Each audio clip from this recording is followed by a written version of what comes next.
I never reject what anyone says out of hand because they may have accessed a certain element of the ultimate reality that I have not yet accessed. I don't shut anyone else down simply because initially I may disagree.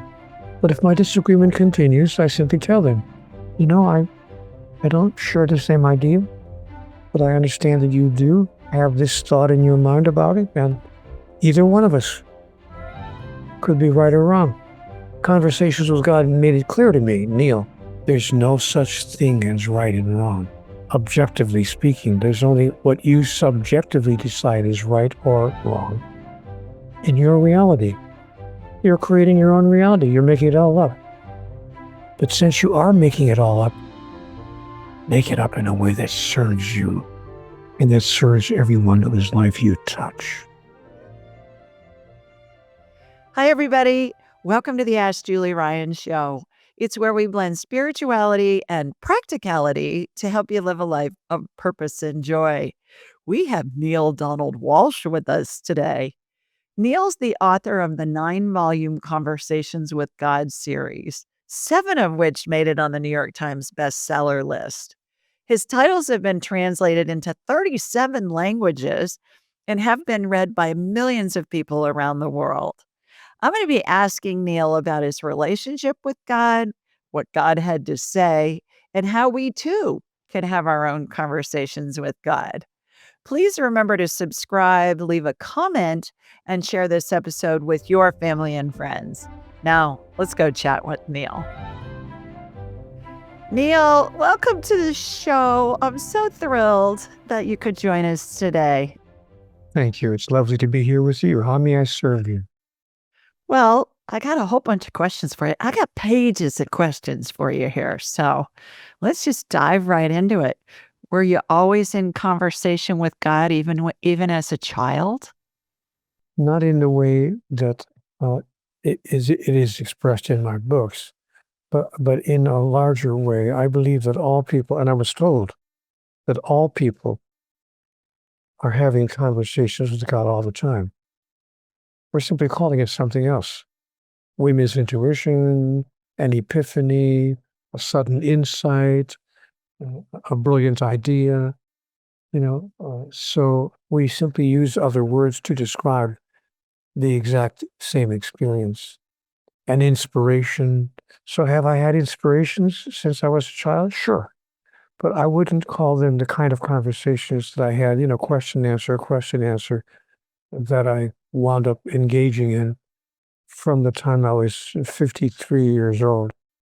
How do you know which thoughts are yours and which thoughts are coming from God? All the thoughts that express joy, freedom, and unconditional love come from the aspect of each of us that is divine. I'm no different from anybody else. Each of us, in my understanding, is an individuation of the divine. And so those thoughts that express love with no condition, what I call pure love, those thoughts that express freedom and joy, expansion, those are thoughts that come to us and through us from the part of us that is divine. That's my understanding. I could be wrong, of course, about all of that. Do you come from a spiritual family? Well, I came from a very, yes, but not spiritual in the way that people use the word today. I came from my father was extremely Catholic. He was a devout Catholic. My mom was more, I don't know, I would not call her a devout Catholic. I would say that she was more open-minded and not quite as dogmatic is the word I was looking for. She was not she felt that God was everywhere and spoke to every one of us, and she taught me that, that God is everywhere. And you know what she said to me when she was passing away? I had the privilege of seeing her in the last few moments of her life.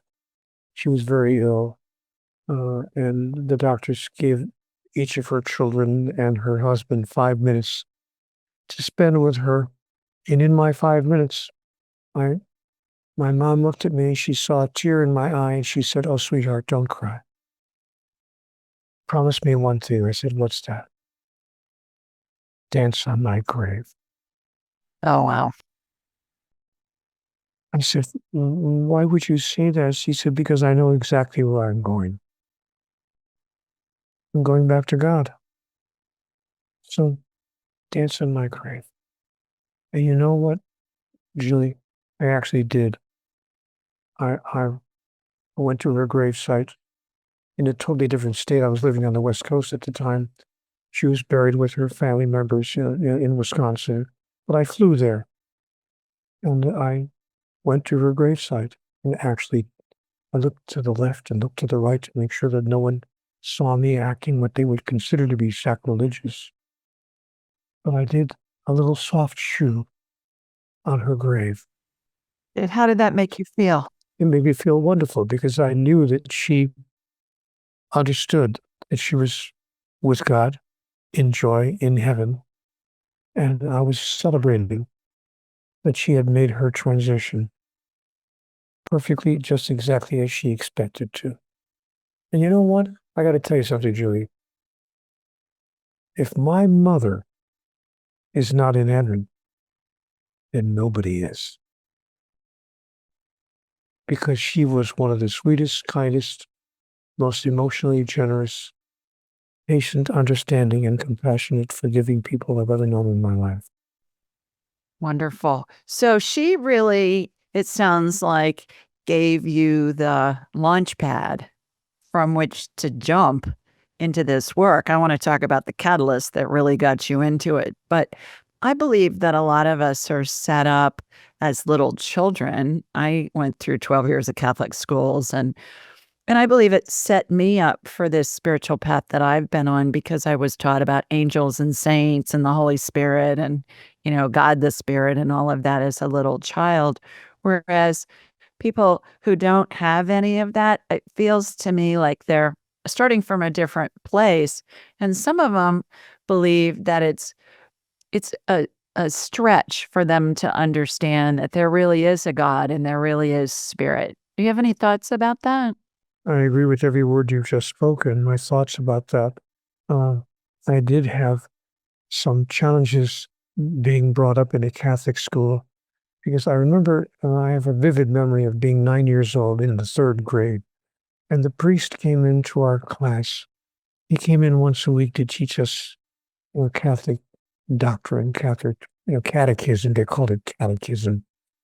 So in the catechism class, he was teaching that week about mortal sin and venial sin and purgatory and all the rest. And my little 9-year-old mind, I needed more information. So I raised my little hand. "Father, can you give me an example of what a mortal sin is?" And I recall the priest said, "Of course, my son." And I thought he was surely going to say, murdering somebody or stealing someone's life savings or, whatever. He said, "If you miss Mass on Sunday without a good excuse, that's a mortal sin." Oh, geez. No, that is Catholic Oh, I doctrine know.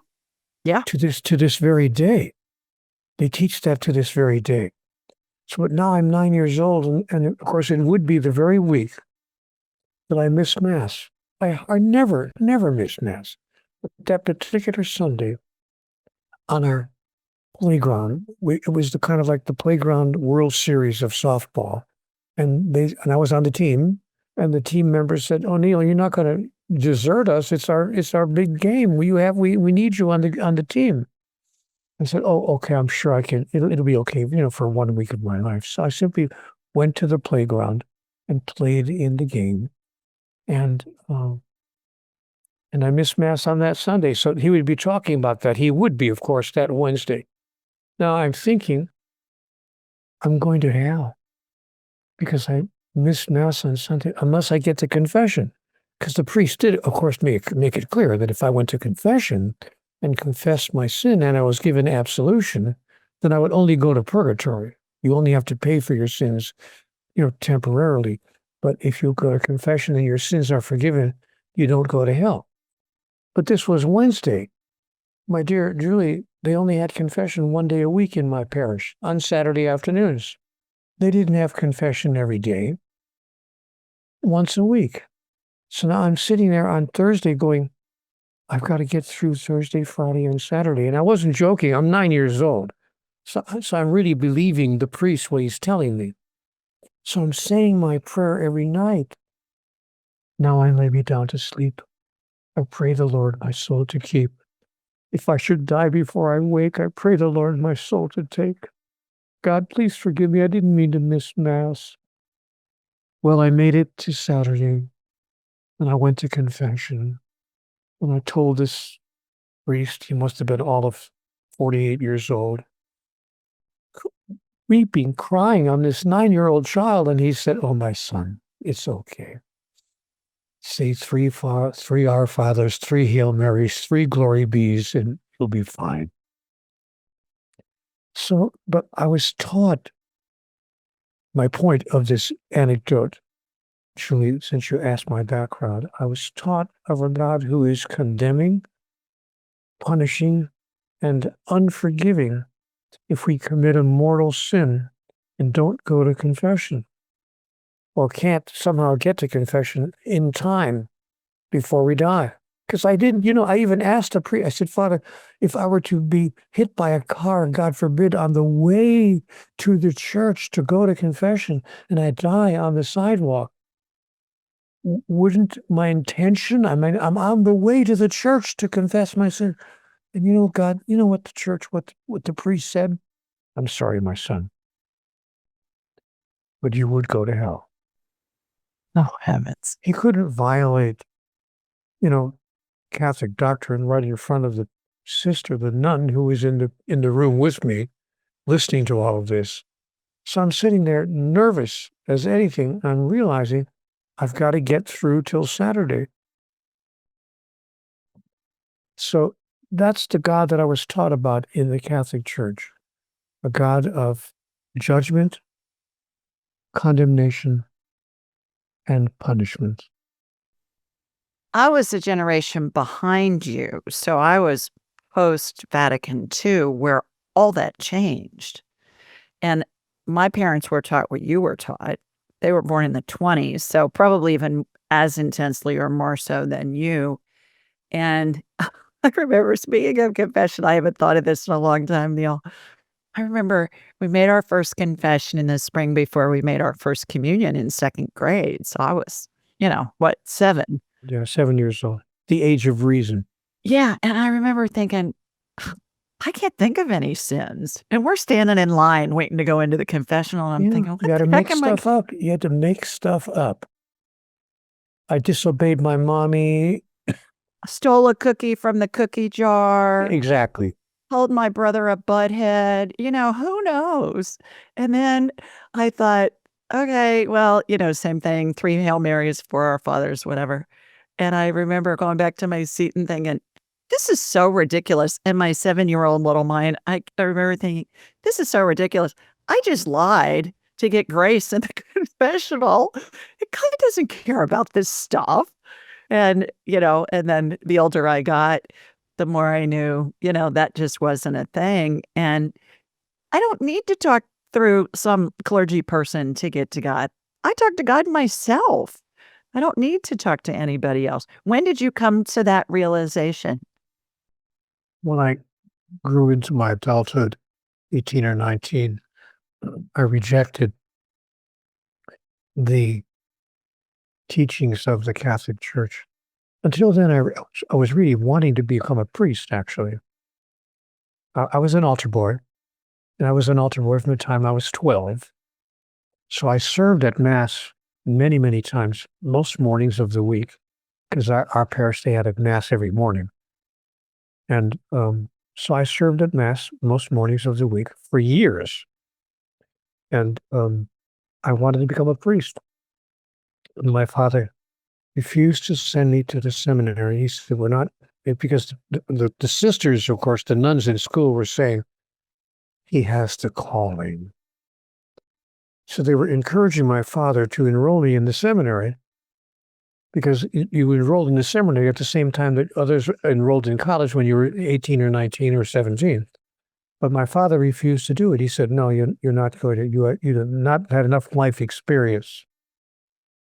And I said, life experience. What life experience do I need? And he opened a copy of Playboy magazine.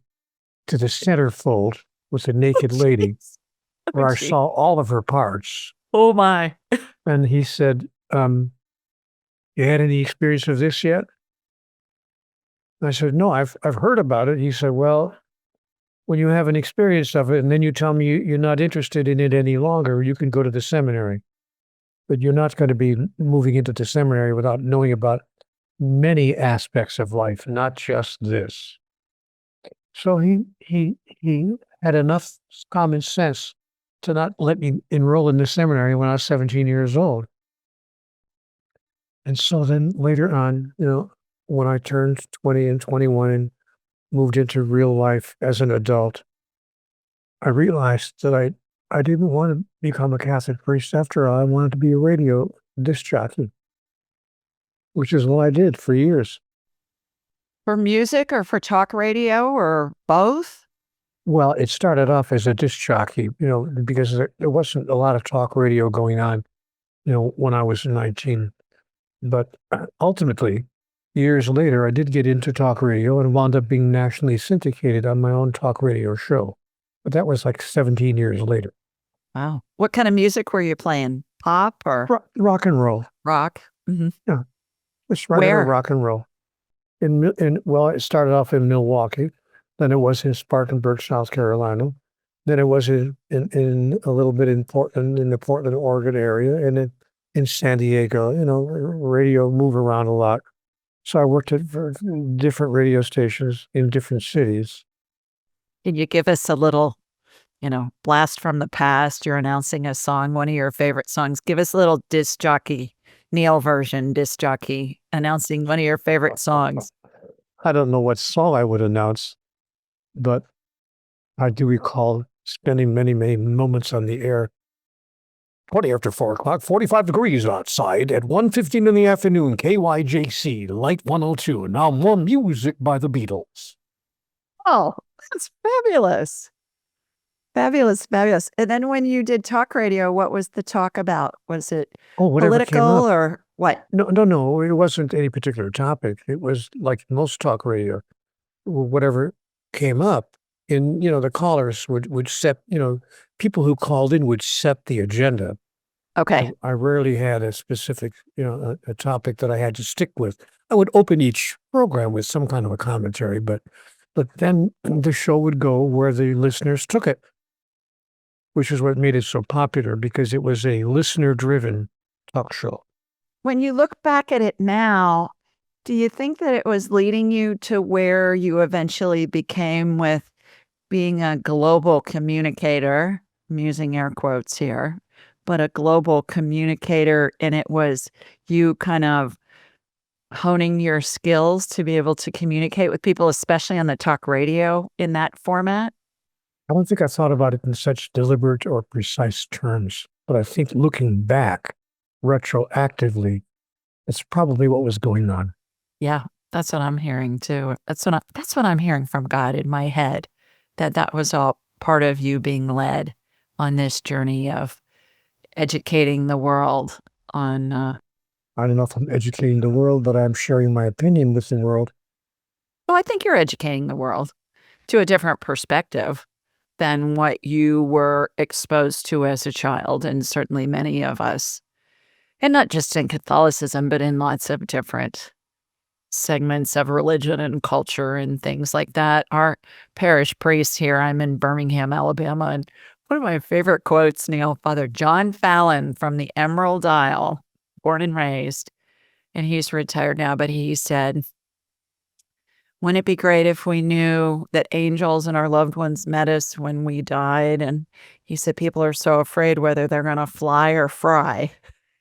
The pulpit, he said that. And I thought, I'm stealing that. I told him after Mass, I said, okay, I'm poaching that saying. I thought it was just perfect. And it's a new concept for people, like your little 9-year-old self when you were worried about missing mass because of the baseball game, you were worried you were going to fry. And that's because that's what you were taught. Well, the highest authority figure in my life, the parish priest, was telling me that. So, of course, I believed it at 9. Yeah. So does anybody ever fry No, of when they course not. die? No, of course not. What do you think happens? We go home to God. We return to the spiritual realm. We experience ourselves as who we really are. Individuation is of divinity. We experience joy, peace, love, freedom, expansion.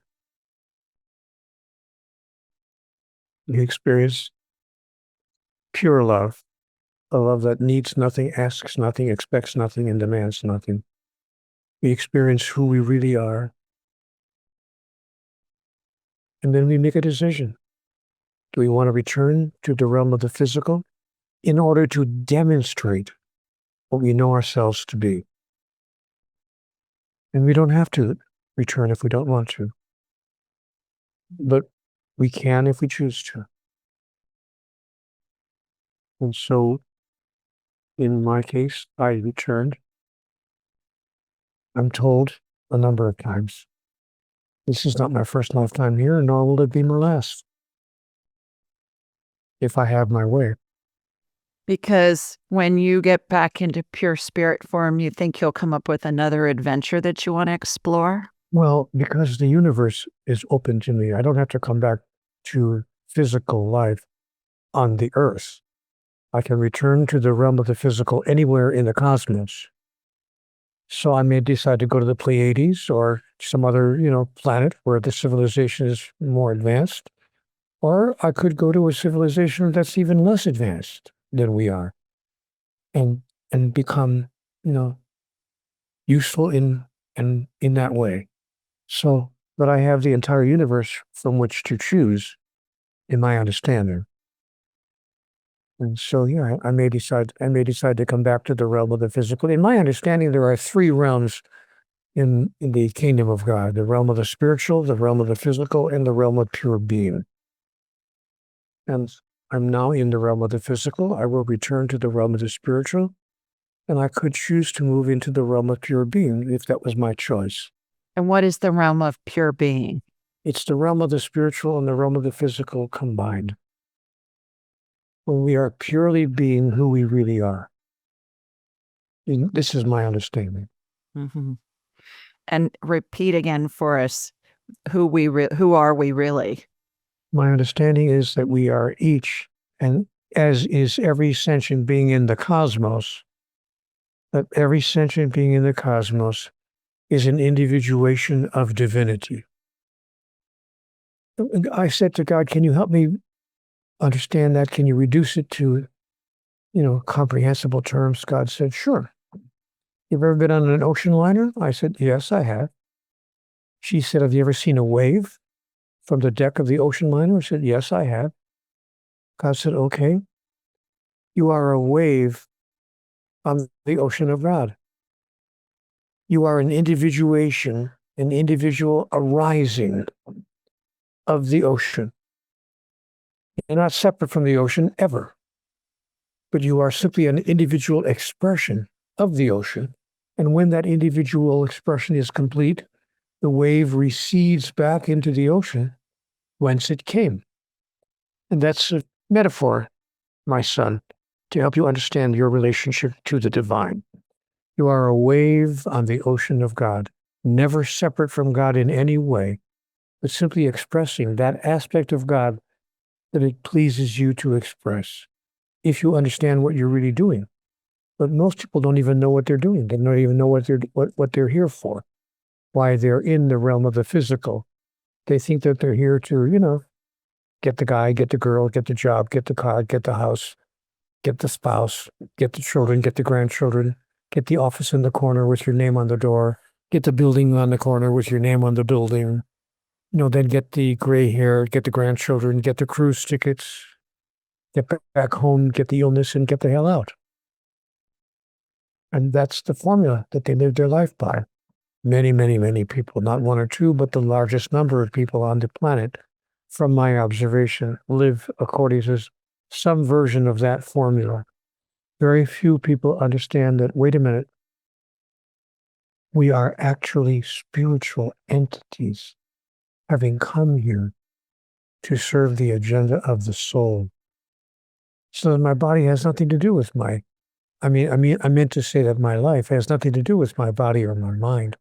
These are simply tools, pieces of equipment used by my soul to advance the agenda that I set for myself when I came here to the realm of the physical. I could, of course, be wrong about all of that, in which case I'm going to hell for sure. But it's the George Bernard Shaw said, all the interesting people are there anyway. Good point. Yeah. Do you think they have like a special wing for the people that are ones that he's referring to? That's hilarious. You mentioned God as a she. Say more about that. Well, my understanding is that God is without gender. God is neither a he nor a she. So God is the essential essence of the universe, which I call pure love. My understanding is that God is pure love and may take any form that God understands would be easiest for people to embrace and to bring into their life, to accept as part of who they are. So, sometimes God feels to me like a she, and sometimes like a he, and sometimes like my beautiful dog who jumps in my lap. And if that isn't God's love, I don't know what is. And so I think that, God does not have a gender. And that's my experience of the divine.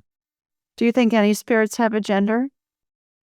I think that spirits can assume a gender, can decide to embrace and demonstrate themselves through a particular physical expression. And so I think that, yes, I think that all sentient beings, all souls, all individuations of divinity have the opportunity to express life in the form that pleases them the most. I was told in conversations with God that, frankly, in a previous lifetime, I was what we would call an animal. I was not always a human being. I had earlier physicalizations as what we would refer to as lesser evolved life forms. Then I chose to return to physicality as a human being. I've also been told I have had previous lifetimes elsewhere in the cosmos. And you know what, Julie, honestly, some years ago, I was lying on the back porch of our house with my darling, adorable wife. And we were lying, it was a clear summer night. The sky was as clear as you could imagine. And we could see every star in the sky. And I was looking at the Pleiades, and some tears rolled down my cheeks. And my sweetheart looked at me and she said, "Sweet honey, why are you weeping? What's that about?" And I said, "I'm homesick. I came from there. I was there. And now I'm here. And I was just feeling homesick." Of course, my darling wife looked at me. She said, "Well, if anybody was from another planet, it would be you." Do you have any memories of your lifetime on the other planets? I think, I don't know if I have memories in the classic sense, but I think I have an awareness of what highly evolved beings experience in their lifetime. And I put those awarenesses in a book called Conversations with God, Book 4, with a subtitle, Awaken the Species, in which are listed 16 differences between highly evolved beings and members of species that are continuing to act as if they were barbaric, as we do on this planet. Can you give us a couple of examples of things between an evolved species and a barbaric or other Well, species? of course, an evolved species would never, ever hurt, damage, or injure another member of its own species, or really any other life form. Much less would it create a civilization that has some form of warfare going on for all but 5% of recorded history, which is true about life on Earth. An evolved species would never deny health benefits and medical treatment and actual medicines to people because they couldn't afford them, and allow 1/4 of the human race to live without enough food. I'm not sure whether people understand it, but on this day of our life, 653 children are going to die of starvation every hour. I didn't make that up. That's a statistic that has been researched. 653 children are dying of starvation on this planet every hour, while we have enough food being thrown away in the restaurants of Paris, Tokyo, and New York to supply nourishment to half the villages of impoverished countries. What kind of a civilization behaves the way we do toward each other?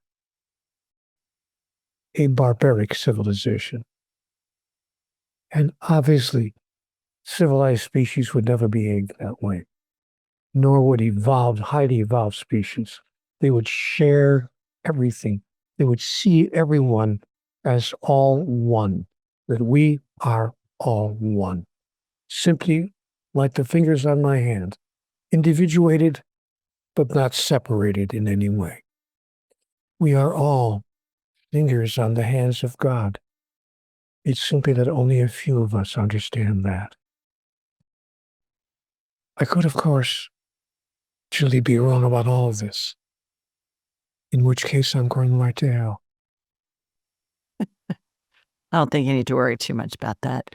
When my dad was dying, Neale, and my dad went to the seminary in Rome on the GI Bill after World War II.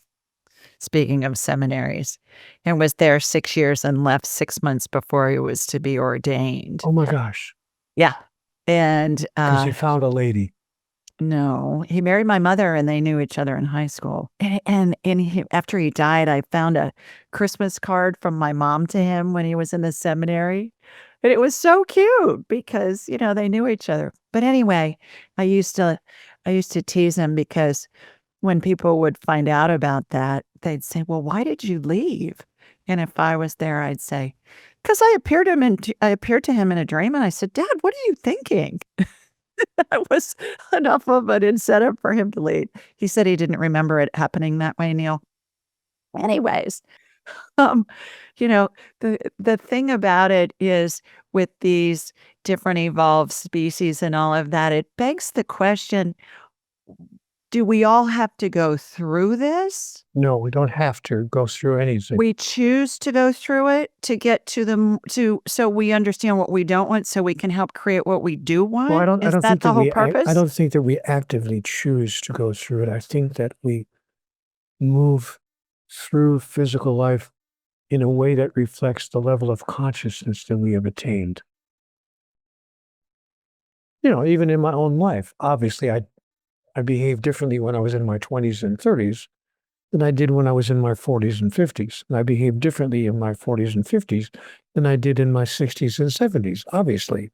So we mature in many ways, philosophically, psychologically, spiritually, emotionally. We mature. We learn, we understand, we expand our awareness, and we expand our consciousness.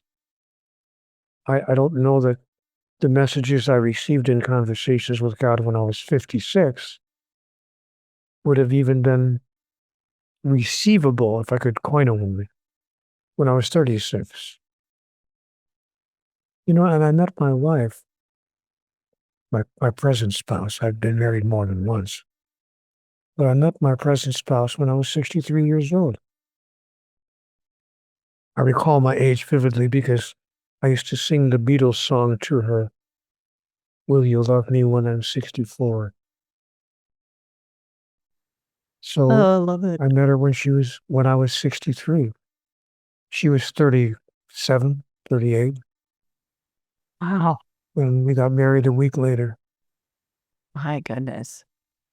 So your friends who were males were going, Neale, score. That was a score that you were able to do that. Well, I was asked to. She looked at me one day. We were on our second date, going to see a play. We both loved theater, live theater. And so we were on our second date, and she looked at me from the passenger seat of my car and said, I think we should be married. And I looked at her and I said, you don't want to say that to me twice. She said, no, I'm serious. We have the same philosophy. We have the same psychology. We have the same spiritual beliefs. We like the same food. We both love live theater. And we have discovered that we are compatible in certain other ways. Why shouldn't we be married? And I reached across the front seat of the car, shook her hand, and I said, done. How romantic, Neale. 2 days later, we were in Las Vegas, where we got a marriage license because there's no waiting period in Las Vegas. You can get a marriage license in 1 hour. Got our marriage license, went to a wedding chapel, and left as man and wife. That was 17 years ago. Well, congratulations. I'm delighted for you and for her as well. Back to your life before you wrote the books. Was there a catalyst from the time when you were doing the radio job to when you wrote your first book? And what was that journey for Well, I you? had many other careers. I wasn't in radio when I wrote the book. I was in broadcasting, then I was in journalism. I became a newspaper reporter and ultimately a newspaper managing editor. And then I left that particular field and I became a professional photographer. And when I left that field, so I was into I had several different careers.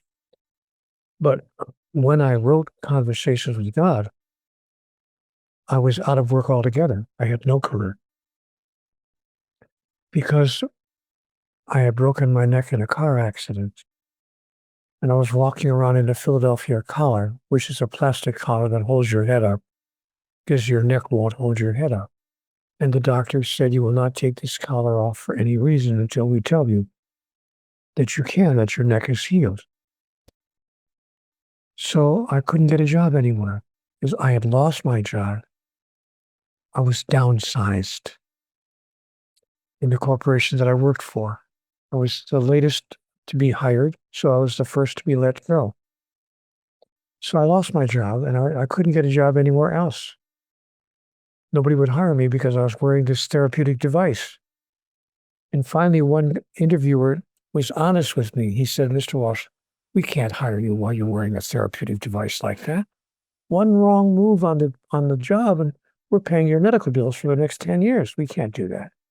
Come back to us when you're totally healed and a whole person again, and we'd hire you in a minute because you have all the qualifications we need. So I wound up living on the sidewalk. I had nowhere to go. I was in an apartment. I had just lost my relationship with my prior wife. It wasn't an angry party. We agreed amicably that it just wasn't working. But I took a little apartment. But when I lost my job, I couldn't pay for the apartment. And I was evicted after 3 months of not paying the rent. The landlord was very kind. He said, I'm sorry, Neil, I have to do this to you, but I can't afford to carry you more than 3 months without rent. And I have to ask you to leave. I had nowhere to go, Julie. I wound up living on the sidewalk for a year of my life. In what city? Outside of Ashland, Oregon. Between Ashland and Medford, Oregon. I was walking the streets for a solid year before I could finally get a part-time job somewhere. and afford to get a little studio apartment above somebody's garage. But it took me a year to work back into the system. And during that year, I was going from person to person with my hand out. Could you spare anything? Even a couple of quarters, please?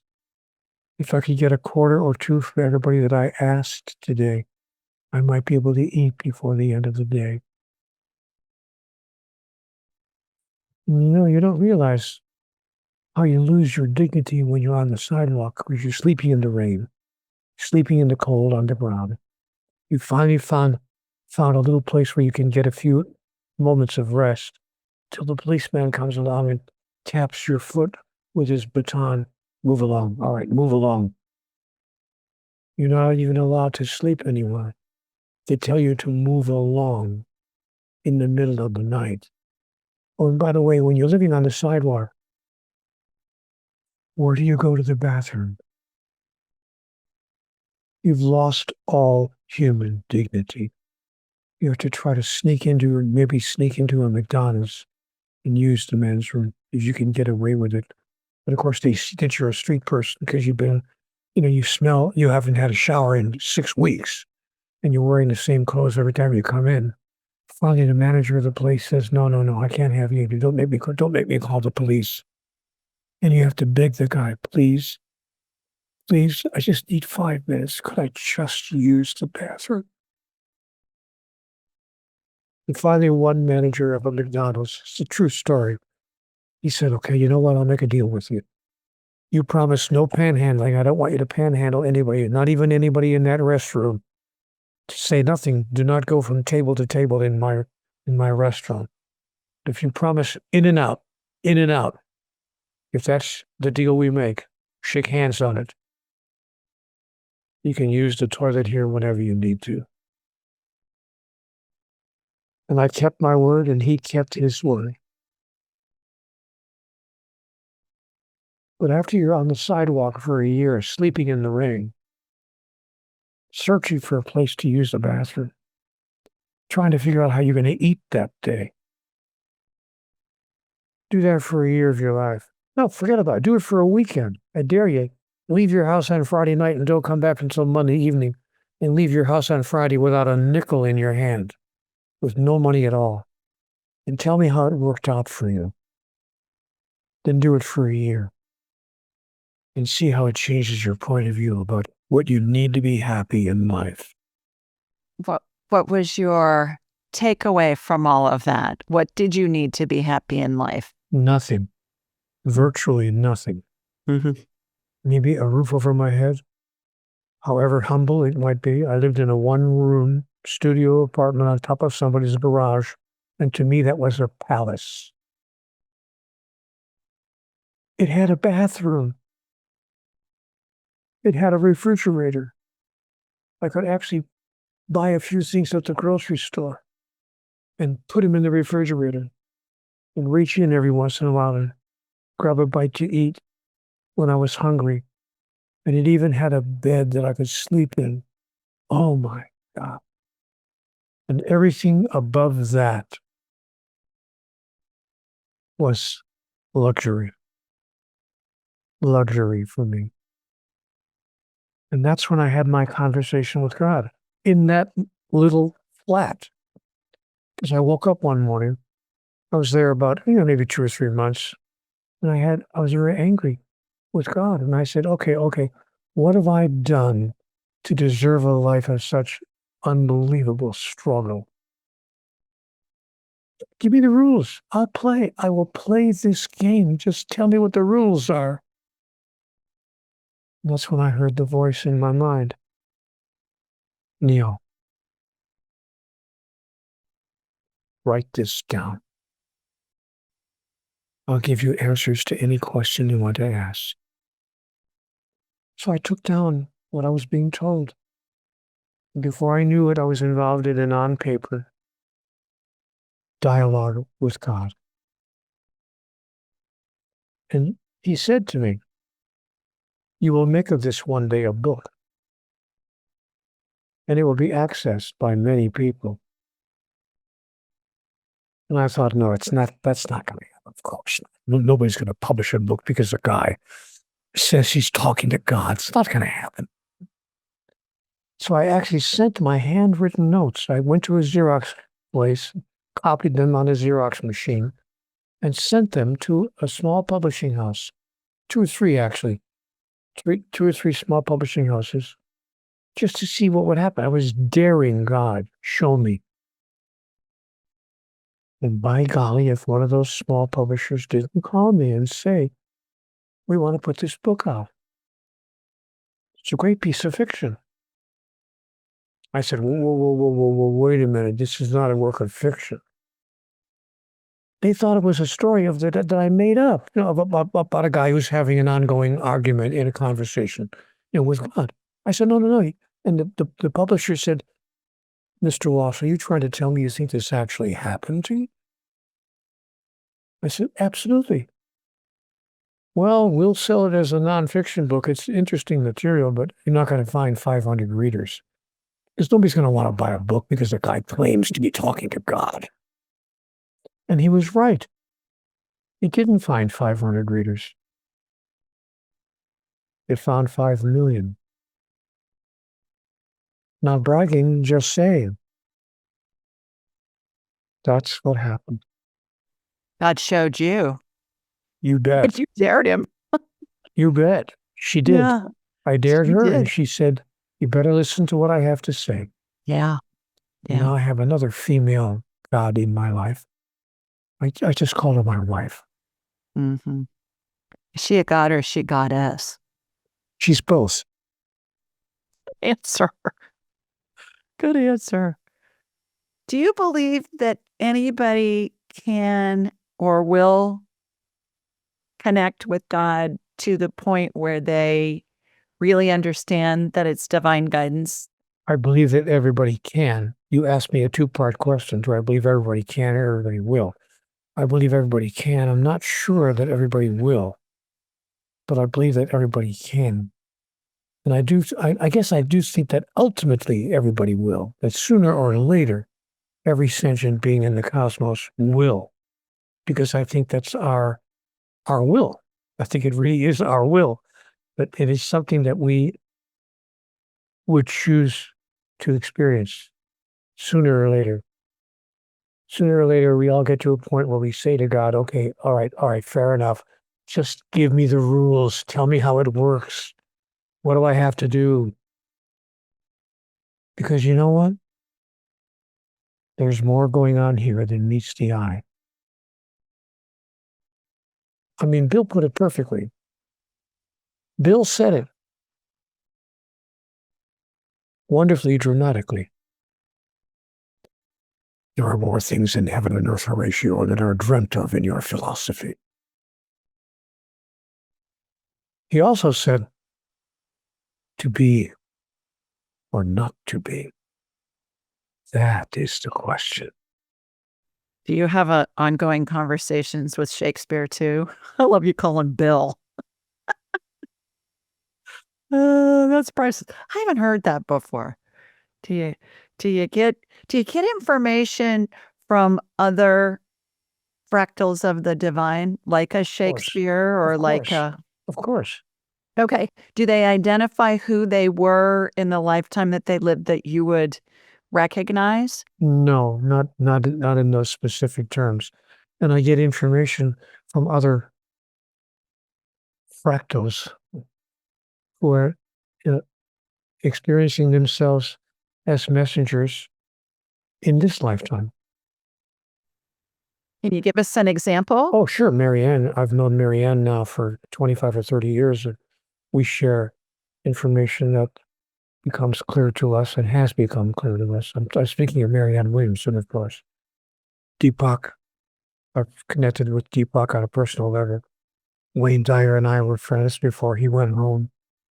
Eckhart Tolle and I have had some personal time together, shared some dinners together. So yes, there are people who share information and say things that remind me of what I have already understood and bring me back to my awareness of it. When somebody like that, like of somebody who I'm using air quotes is like a spiritual channeler or thought leader, and they say something that doesn't resonate with you or what you've come to believe based on what you've been told in your conversations with God. How do you process that? I simply tell the truth. I simply say, you know what, that doesn't feel like my reality, but I respect and honor the fact that it's your reality. And I'm willing to be open enough to look closely at it to see if there might be more there than meets the eye. I never reject what anyone says out of hand because they may have accessed a certain element of the ultimate reality that I have not yet accessed. So, I'm willing to be open-minded. I don't shut anyone else down simply because initially I may disagree. But if my disagreement continues, I simply tell them openly, sensitively, hopefully lovingly, I don't share the same idea, but I understand that you do have this thought in your mind about it. And, you know, either one of us could be right or wrong. Conversations with God made it clear to me, Neale, there's no such thing as right and wrong. You may have read that in book 1. There's no such thing as right and wrong. There's only, objectively speaking, there's only what you subjectively decide is right or wrong in your reality. You're creating your own reality. You're making it all up. But since you are making it all up, make it up in a way that serves you and that serves everyone whose life you touch. Okay, I said to God, you got a deal. So what I'm hearing is that we all can have, and we all do have, and I agree with you, I believe this, that we all have our own reality that's unfolding for us in this lifetime as a spiritual being, having a human experience. And even if it's different from somebody else's experience, and usually it is in most instances or in a lot of instances, There are no two snowflakes alike. that's right. There's always an element, it's been my experience, or a semblance of commonality in some aspect of it. Have you found that to be the case? Yes. You say that God says that, quote, you've got me all wrong. Well, what she meant was that we think that God is condemning, punishing, and judging. We think that God has certain things that he needs or requires or demands, or if you please, actually commands, that, that you think that God is sitting up there in judgment of us if we don't do what she says that he demands that we do. And and what God said to me was, Neale, you got me all along. That came to me, I should tell you, when I was doing a national television program. I was on the Today Show, and a man named Matt Lauer was introducing me, and he was interviewing me. We had about a 9-minute interview, and toward the end of the interview, he said, Mr. Walsh, you claim to be speaking directly to God, so what's God's most important message to the world? Oh, and by the way, he said, it'd be helpful if you could put it into one paragraph because we have 30 seconds left. And I thought to myself, having been in broadcasting for years, you little stinker, you would ask me the most important question of the entire interview when you knew we had only 30 seconds left. You could have started with that question, but no, you saved it until the end. So I'm thinking, what am I going to say to this guy in 30 seconds or less? It's God's most important message to the world. It came to me suddenly. So I looked at Matt and I said, Matt, I don't need 30 seconds. I don't need one paragraph. I can give it to you in 5 words. And Matt Lauer, true to form, turned to the camera with a little sardonic look on his face and he said, "All right, ladies and gentlemen, from the man who claims to be talking to God. God's most important message to the world. Neale? And I looked at the camera and I said, God's most important message to the world in 5 words? You've got me all wrong. Now, Matt, if that message is inaccurate, the conversation's over. And if that message is accurate, the conversation has just begun. Where do you want to go with that, Matt? And he had nothing to say. He really did have to break for a commercial. He said, well, it's certainly been an interesting interview. Thank you, Mr. Walsch. We'll be back after these messages from our sponsor. And that was the end of the interview. But I wound up writing a book with that title, God's Message to the World, subtitle, You've Got Me All Wrong. What was his comment to you after the interview was over when you were leaving the set? Or did he have one? No, just a general comment. He said, very interesting. Thank you for the time. You're an interesting guy. Why do you think he saved that question for last? I don't know whether he did it deliberately or just that's just the way it came out.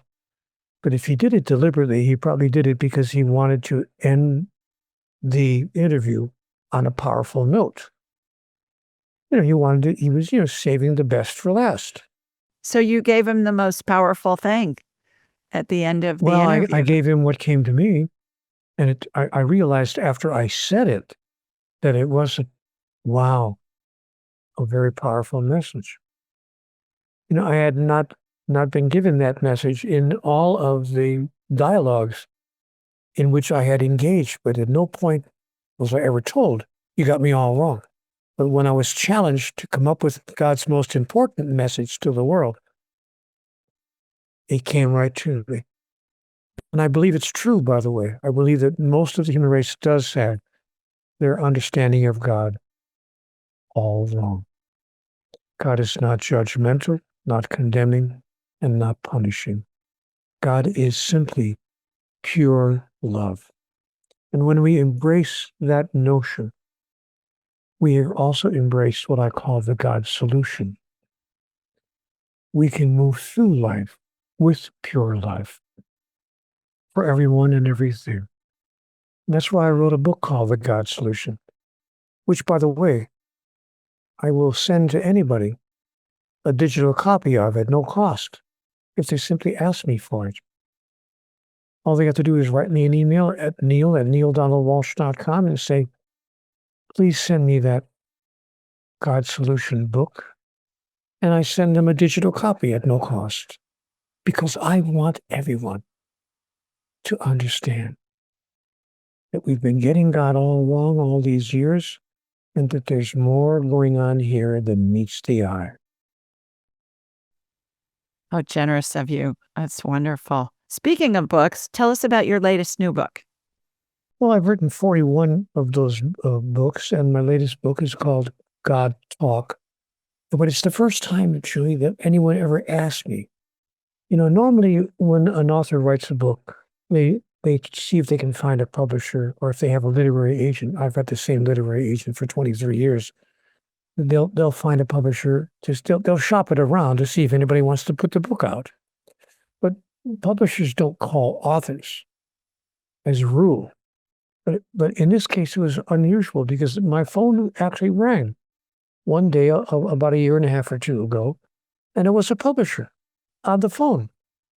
So they got my number from one of the other publishers who had my number, of course. And they called me and they said, would you be willing to write a book for us? And I said, well, that's an interesting question. What did you have in mind? They said, well, we'd like you to write a book that tells people how they could have their own experience of conversations with God. I said, I'd be happy to write that. So I did. I wrote it in 5 weeks because it was a very simple bring through. I just told people what my experience was. And I gave them the book in 5 weeks, and they put it out, and they called it GodTalk. And the book contains stories from other people around the world who also feel that they have had their own interventions from the divine, because the publisher put an invitation out on the internet inviting people, if you feel you've ever had an intervention directly from God, send us your story. And they called me and said, we've gotten over 100 emails from people all over the world. We've chosen the 8 most interesting of those emails, and we want to make it the second half of this book. I said, do it. Great idea. Then people will not go around thinking, I'm the only one. Right. So, last question, maybe the most important. For somebody who wants to start their own conversation with God, do you have one main recommendation for them to do that can help them begin the process? Yes. Stay awake. Stay awake. Know that God is talking to all of us all the time, using whatever device that you have allowed yourself to be open to. For instance, maybe a telecast with a lady named Julie. You think it's a coincidence that you're watching this very program right now? Oh, I see. I see what's happening. I'm being open to the possibility that I'm receiving messages from the part within me that is divine. This isn't some aspect that's outside of me talking to me down here.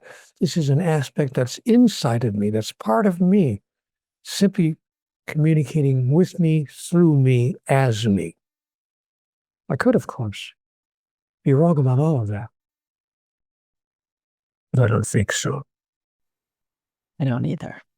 Thank you for that. What a wonderful way to end this conversation. How can people learn more about you and your work? All we have to do is go to cwg.com. CWG it's very simple to find me on the internet, or go to nealedonaldwalsch.com. They can find me on the internet. I'm also on Facebook, and so I have over 850,000 followers. I'm not bragging, just saying this is what's going on. So a number of people have found me on the Facebook page, and people can find me on Facebook quite easily. I love how you dared God, and God's just going, okay, buddy, here. I'm going to do this. I'm going to have all these millions of people read our conversations. I'm going to in 37 different languages. I know. That's like, boy, that's one of the best responses to a dare I've ever heard. It's almost as good as my wife daring me to marry her. Oh gosh. And you both benefited from that too, like you have with your conversations with God. Thank you for the work that you do primarily. And also, thank you so much for taking time to join us and to have this conversation with Julie instead of with God. But I guess it's the fractal of God in you. It's talking to the fractal of God in me. When I'm having a conversation with Julie, I'm having a conversation with God. And when I forget that, I miss the whole point of my experience. So thank you for the opportunity to share this time with you. I've enjoyed it immensely. My pleasure and honor. All righty, everybody. We've given you lots to think about. In the meantime, sending you much love from Sweet Home, Alabama, mwah, and from Oregon, too, where Neale is. We'll see you next time.